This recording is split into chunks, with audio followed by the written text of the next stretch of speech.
Salut les gars, j'espère que vous allez bien. Alors aujourd'hui on se retrouve encore pour un nouveau tuto sur la chaîne Stormine. Comme d'habitude dans mes tutos, je vais faire un tuto sur le raccordement du compteur et sur l'explication de comment ça marche. Alors normalement le compteur arrive dans une boîte en carton. Moi j'ai déjà enlevé cette boîte en carton parce que je suis pas un mec bien. On va retrouver dedans la petite sonde qui va servir de capteur de vitesse avec son petit électroaimant. Mais oui. Comme dans le compteur précédent, c'est un boulon avec deux écrous. Finalement, on a une connectique avec 3 fils. C'est exactement le même principe que dans la vidéo précédente. On va donc retrouver dans le fond du plastique ces 3 petits aimants, ces 3 aimants qui vont servir de capteur pour la roue.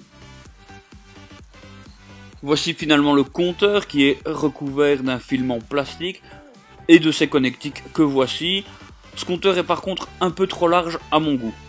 On commence donc par enlever ce petit filament plastique et voici le compteur. Il y aura donc deux boutons principaux, le bouton Set situé à droite et le bouton Cell situé à gauche. Ce sont ces deux boutons qui vont nous permettre de naviguer dans le menu du compteur. Sur l'arrière, on va retrouver les trous qui vont permettre de fixer le compteur sur une plaque en métal. On se retrouve donc sur le plan de travail. On commence par brancher finalement le capteur que je vous ai présenté au début de la vidéo. Comme vous pouvez le voir, j'ai déjà préparé ma batterie pour pouvoir me repiquer sur les différentes connectiques. Connectique, il y aura la connectique de droite, c'est la connectique femelle. Elle sera composée principalement de raccordements positifs et à gauche la connectique mâle où il n'y aura que du négatif.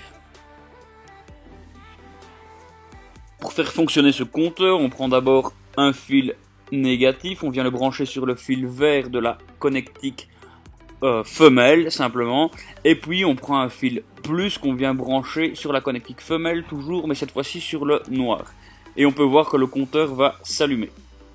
Voilà, on voit que le compteur clignote dans tous les sens et que les couleurs changent énormément.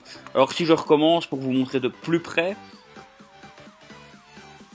voilà, donc là on peut voir le compteur au démarrage, l'affichage du compteur. On aura donc l'heure, les kilomètres heure et tout ce qui s'ensuit. Alors si je recommence une troisième fois pour vraiment bien vous montrer, voilà ce que ça donne au démarrage.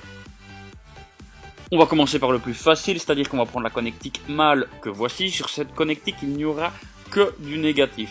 Et donc c'est sur cette connectique, finalement, qui va nous donner le rapport de vitesse.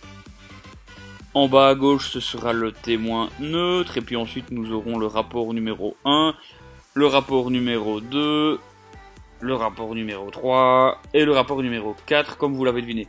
Alors ce que je trouve dommage, c'est qu'on ne va pas au-dessus de 4. Et donc c'est dommage puisque 99% des motos ont au moins 5 rapports.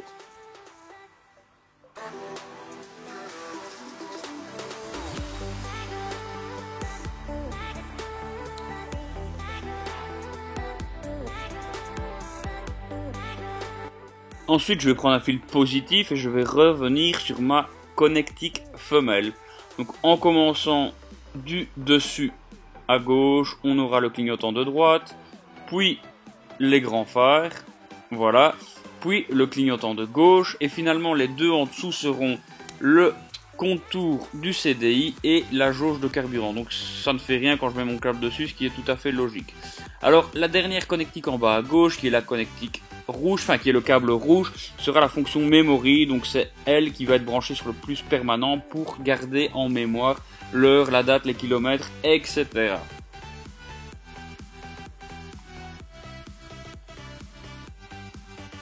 Voilà comment se présente le compteur, comme je vous ai montré tout à l'heure. Alors on va d'abord rentrer dans les paramètres. On voit qu'on peut changer la couleur du compteur, donc ça c'est vraiment pas mal. On peut le mettre en bleu, vert, rose. Enfin ça, ce sera à vous de jouer. Et lorsque l'on appuie simultanément sur les deux boutons, on va rentrer dans l'indice de circonférence. Donc ça c'est la circonférence de la roue. C'est à vous de la régler en fonction de votre roue pour pouvoir calculer la vitesse de votre véhicule simplement. En restant appuyé sur le bouton Cell, on va également pouvoir régler l'heure, bien sûr, comme dans n'importe quel compteur. On va aussi pouvoir régler les kilomètres heure ou les MPH, suivant ce que vous voulez. Pour ma part, je trouve ce compteur pas trop mal, surtout la possibilité de régler la couleur. Malheureusement, il est un peu gros et cela risque peut-être d'être un petit peu embarrassant pour pouvoir le fixer. Si on récapitule très vite, à gauche on a la fonction memory, ensuite viendra la masse, puis le plus après contact. Les deux du dessus seront la bobine du CDI à gauche, et puis ensuite à droite sera la jauge du carburant, et les trois du dessus seront le clignotant et les feux. Et voilà, c'est déjà fini pour ce tuto. Si ça vous a plu, n'hésitez pas à lâcher un gros pouce bleu et à vous abonner même si ça vous a pas plu.